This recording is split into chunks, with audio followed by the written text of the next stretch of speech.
Sundarban tiger reserve এলাকায় শুরু হলো মধু সংগ্রহের কাজ। 5ই এপ্রিল শুক্রবার থেকে বৈধ অনুমতি নিয়ে সুন্দরবন জঙ্গলে মধু সংগ্রহ করার জন্য রওনা দিয়েছেন মৌলিরা। 44টি নৌকায় 344 জন মৌলি নৌকায় বৈঠা বেয়ে গহীন অরণ্য জঙ্গলে পৌঁছে গিয়েছেন মধু সংগ্রহের জন্য। প্রত্যন্ত সুন্দরবনের গহীন অরণ্য দক্ষিণ রায়ের ডেরায় যাতে করে মৌলিদের কোনো প্রকার বিপদের সম্মুখীন না হতে হয় তার জন্য দক্ষিণ রায় ও তার মা নারায়ণী দেবীকে তুষ্ট করে মৌলিদের মঙ্গল কামনা করে পুজো দিয়েছেন মৌলে ও তাদের পরিবার পরিজনেরা। শুক্রবার সকাল থেকে প্রত্যন্ত সুন্দরবন এলাকা ঝড়খালি, পাখিরওয়ালা, সজনেখালি সহ বিভিন্ন এলাকায় শুরু হয়েছে দক্ষিণ রায় নারায়ণী মনসা দেবীর পূজা। উল্লেখ্য, কথিত রয়েছে এই দক্ষিণ রায় বাঘের দেবতা, ফলে তাকে তুষ্ট করলেই জঙ্গলে কোনো বিপদ হবে না, কারণ জঙ্গলে তিনিই একমাত্র রক্ষাকর্তা। বর্তমানে বৃষ্টি না হলেও চলতি বছর প্রাকৃতিক পরিবেশ রয়েছে ভালো এবং ভিন জায়গা থেকে প্রচুর সংখ্যক মৌমাছি সুন্দরবনে প্রবেশ করেছে। পাশাপাশি আবহাওয়া ভালো থাকার কারণে সুন্দরবনের গভীর জঙ্গলে খলসে, কেওড়া, বাইন, গর্জন ফুলও ফুটেছে প্রচুর। এই খলসে ফুল থেকে মৌমাছিরা মধু সংগ্রহ করে। আর পৃথিবীর একমাত্র সুন্দরবন ম্যানগ্রোভ অরণ্য সুন্দরবন ছাড়া অন্যত্র কোথাও খলসে গাছ জন্মায় না। তাছাড়াও এই খলসি ফুলের মধু অত্যন্ত সুস্বাদু এবং জগৎজোড়া খ্যাতি রয়েছে। সুন্দরবন টাইগার রিজার্ভ সূত্রে জানা গিয়েছে, 5ই এপ্রিল থেকে সুন্দরবন জঙ্গলে মৌলেরা প্রবেশ করে মধু সংগ্রহ শুরু করেছেন। 1 মাস চলবে এই কাজ। মূলত মৌলেরা সুন্দরবনের সজনেখালি ও বসিরহাট রেঞ্জ থেকে বৈধ অনুমতি নিয়ে থেকে জঙ্গলে প্রবেশ করেন।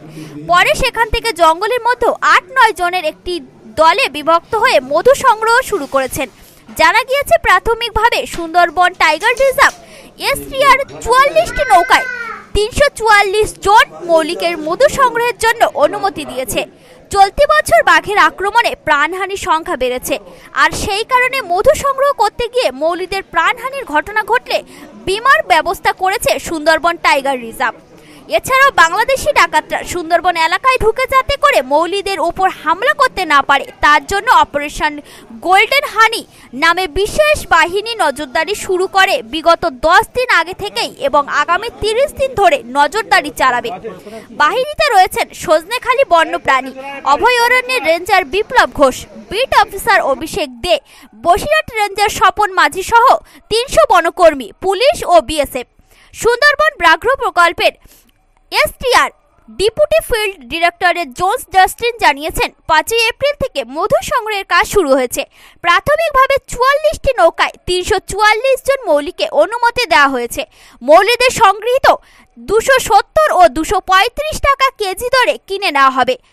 এছাড়াও জঙ্গলে দস্যুদের তাণ্ডব রুখতে অপারেশন গোল্ডেন হানি নামে একটি বিশেষ বাহিনী নজরদারির কাজ করবে। জঙ্গলের মধ্যে কোনো রকম সমস্যায় পড়লে তার ভূমিকা অবতীর্ণ হয়ে উদ্ধার কাজে ঝাঁপিয়ে পড়বে অপারেশন গোল্ডেন হানি। তিনি আরও বলেন, খলসে ফুল ভালো মতো ফুটছে, ফলে চলতি বছর 30 টন মধু সংগ্রহ হবে এবং জিআই তকমা পাওয়ার সংগৃহীত মধু বেশ ভালো দামে বিক্রি করা যাবে বলে আশাবাদী।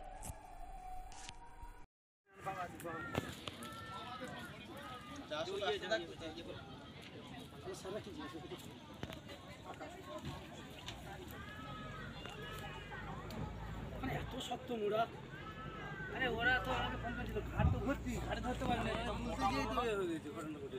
এখানে তুলতেও না, ক্ষতি হবে, আরো বোট ডুববে।